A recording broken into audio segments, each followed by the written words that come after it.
Hi, I'm Nikki. Welcome to my channel where we get nerdy. So I know after the big haul of my birthday, I said I was on a book buying ban and all of that, but not long ago I was driving through a town and there was a book sale at the local library. So of course I had to stop because they were trying to raise money for a good cause. So I have some books from there. And then I have some books that I bought myself or my husband bought me as a anniversary gift. Mainly because, just cause. I'll explain what made me grab them when I show them off. But I will start with the books from the library. And I'm sorry if I butcher pronunciations. I'm sorry. First, we have The Tale of Murasaki by Liza Dalby. So I have no clue what this is about. I grabbed it because the cover's really, really pretty. I like the ancient art. In the 11th century, Lady Murasaki wrote the world's first novel, The Tale of Genji, the most popular work in history of Japanese literature. In The Tale of Murasaki, Liza Dalby, author of Geisha, and the only Westerner to have become a geisha, has created a breathtaking novel from the life of this elusive literary figure. So, I'm guessing it's kind of like a biography / memoir of a woman that was an author back in the 11th century. Basically, that's how I'm understanding it. So, we shall see. And then next, we have Memoirs of a Geisha by Arthur Golden. Memoirs of a Geisha, a literary sensation and runaway bestseller, this brilliant debut novel presents with seamless authenticity and exquisite lyricism the true confessions of Japan's most celebrated geisha. In Memoirs of a Geisha, we enter a world where appearances are paramount, where a girl's virginity is auctioned to the highest bidder, where women are trained to beguile the most beautiful men, and where love is scorned as illusion. It is a unique and triumphant work of fiction, at once romantic, erotic, suspenseful, and completely unforgettable. Which, of course, there's a movie that, like, this has been adapted into a film. But I never read the book, and I never sat through the movie beginning to end, and I'm really wanting to, but I figured reading the book first, I would appreciate the movie better, possibly. Next is Cinder by Marissa Meyer. So this is the first book in the Lunar Chronicles. I never picked it up because just the whole cyborg thing, sci-fi, and we all know that sci-fi hasn't really been my thing, but after reading Gideon, I wanted to try it. So, even in the future, the story begins with once upon a time. Humans and androids crowd the... I can't even tell if that... Is that a U? Ravest streets of New Beijing, a deadly plague ravages the population from space. A ruthless lunar people watch, waiting to make their move. No one knows that Earth's fate hinges on one girl. 16-year-old Cinder is a gifted machine. She's a cyborg. She is a second-class citizen with a mysterious past and is reveled by her stepmother. Okay, so this is a cyborg Cinderella.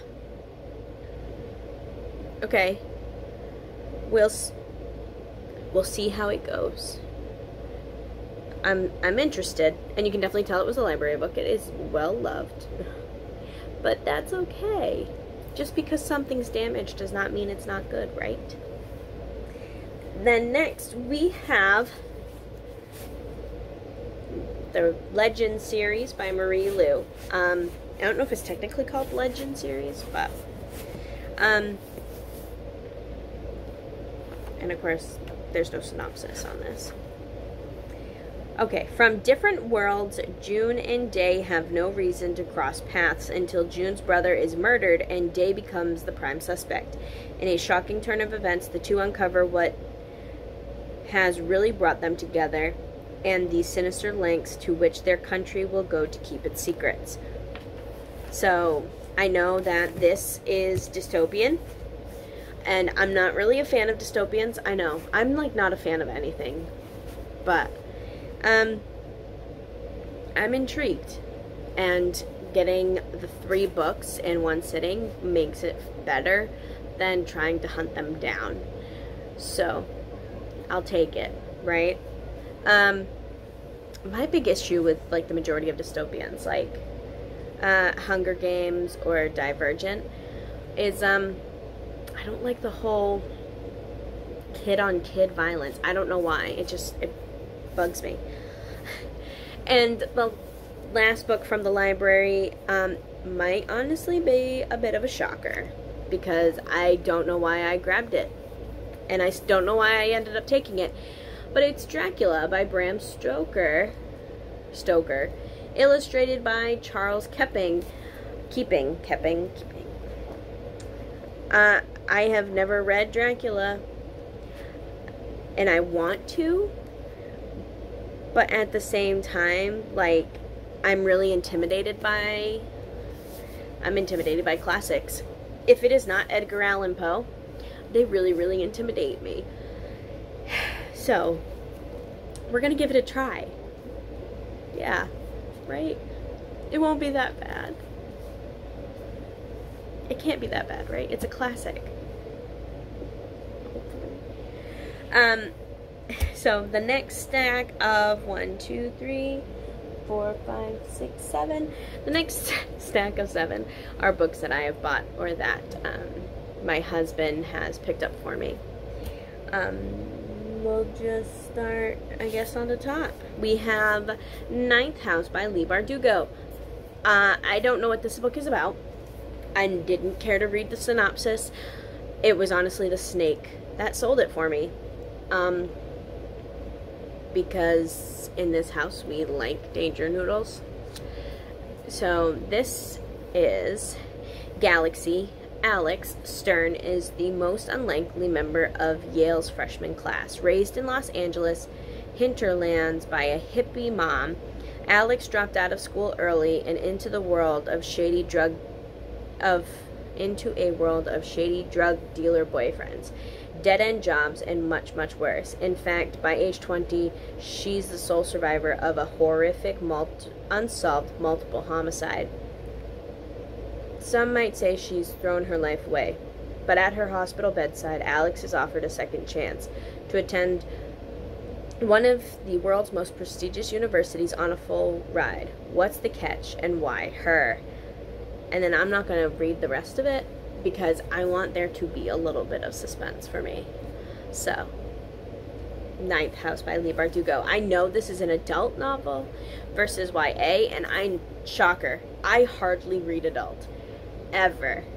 Because it just, 99% of the time, it makes me think harder than I want to. I just want to sit and enjoy the book. But that's okay. Next, we have Serpent and Dove by Shelby Mahurin. I don't know. And on the back it says, bound as one to love, honor, or burn, a witch and witch hunter thrust into holy matrimony. There was only one way such a story could end: a strike and a match. A stake and a match. A strike. A stake and a match. My niece Haley actually asked for this book for her birthday, and I didn't end up getting it for her. I got her what's that new one by Victoria Aveyard? Realmbreaker. I bought a Realmbreaker. But when she said that she wanted this one, I picked it up and I read it, and I'm like, okay, I'm sold. And again, we have a Danger Noodle on the front, because who doesn't? We like Danger Noodles in this house quite a bit. So, to the point where yesterday when I got into my vehicle, I noticed that there was a snake skin in my car, and I asked, I was like, why is there a snake skin in my car? And my son found it last time we were out at my mom's house, and he wanted to keep it. I'm not surprised in the slightest. Next, we have Wicked Fox by Kat Cho. This is about, again, I am sorry if I butcher pronunciations. If anyone knows how to pronounce any of this, but please let me know below. Pretty please. 18-year-old Gu Mi-young has a secret. She's a gumiho, a nine-tailed fox who must consume the life force of men every full moon or die herself. Ever fearful of becoming more of a monster, Mi-young kills only when she has to, and even then, only those guilty of horrific crimes. Inspired by both K-dramas and Korean folklore, Wicked Fox is an enthralling and romantic urban fantasy set on the streets of Seoul, South Korea. So, this is book 1 in, I believe, a duology. And I am here for it because, as we know, K-dramas and K-pop are right up there with books. So, I can't wait. And that purple gradient, I'm sorry. It's just, it's gorgeous. Anyways, sorry, distracted. Then next, we have book 1 of the Beautiful. I have The Beautiful, and then The Dam's up there. Remember, my friend Ree bought me The Damned, not realizing it was book 2. And it took me forever to find this in store, because I don't like ordering online if I don't have to, because it takes way too long to get here. You can't tell what sort of shape it's going to be in when it arrives. So I'd much rather find it in store. I finally found it. So, in 1872, New Orleans is a city ruled by the dead. But to 17-year-old Celine Rousseau, New Orleans is a safe haven after she's forced to flee her life as a dressmaker in Paris, taken in by the sisters of the Ursuline convent. In the middle of the carnival season, Celine is quickly entrapped by the vibrant city, from its music to its fancy soirees and even to its danger. She becomes embroiled in the city's glitzy underworld known as La Cour des Lions after catching the eye of the group's enigmatic leader, Sebastian Saint Germain. When the body of one of the girls from the convent is found in Sebastian's own lair, the second dead girl to turn up in recent weeks, Celine battles her attraction to Sebastian and suspicions about his guilt, along with the shame of her own horrible secret. After a third murder, New Orleans becomes gripped by the terror of a serial killer on the loose, one who has now set Celine in his sights.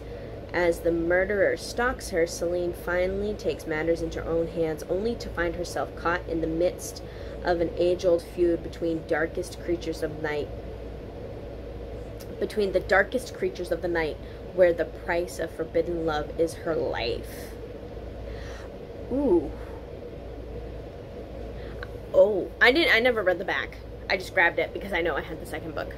So that is The Beautiful by Renee Audier.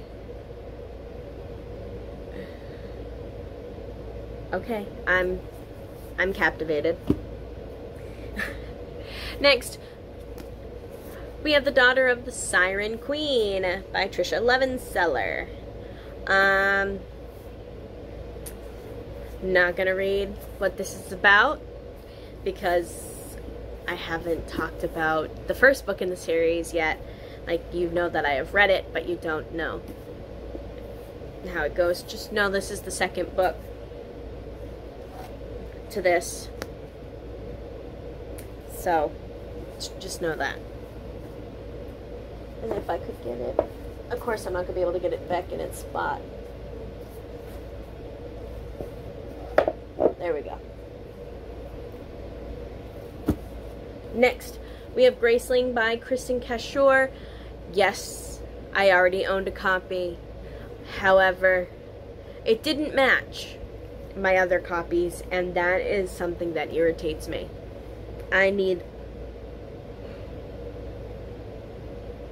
Excuse me. Sorry, that completely came out of nowhere. I need them to match. It bugs me if they don't match.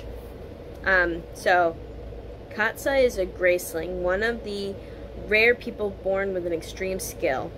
As niece of the king, she lived a life of privilege until her ability to kill a man with her bare hands revealed itself during a royal banquet. Now she acts as her uncle's enforcer, traveling the kingdom, threatening those who dare oppose him. So, that sounds interesting. And this cover is just stunning. I love the colors and patterns and everything they chose. So, it's beautiful. And lastly, I know I have talked about this book on the channel already, because I have put it in my, yep, it was in my TBR game, and I've talked about it some other places, I'm sure. And that is the Bromance Book Club by Lysa K. Adams. First book in the series. There's 4 in it so far. I don't know if she's continuing them after that. But long story short, this guy is basically an MLB baseball player, and his wife is on the verge of divorcing him. So as a way to save his marriage, he joins a book club with other men that read those like mass paperback romance novels that back in the 80s Fabio would totally have been the cover for. They read those type of books in order to help their relationship. So that is all of the books I have picked up just since my birthday. I'm going to put myself on a book buying ban after August 14th. And I say that specifically because my grandmother volunteers at a library, and she told me that there is going to be a book sale for her library as a way to get out the old books so they have room for the new books, and also raise money and whatnot. So I already promised my grandmother that I would be there. So I have to wait till after that day before I ban myself from book buying. If you have read any of these, let me know in the comments down below. If you like this video, hit the thumbs up. If you would like to see more of my content, make sure you hit the subscribe button. But remember, until next time, you are loved and you are valid.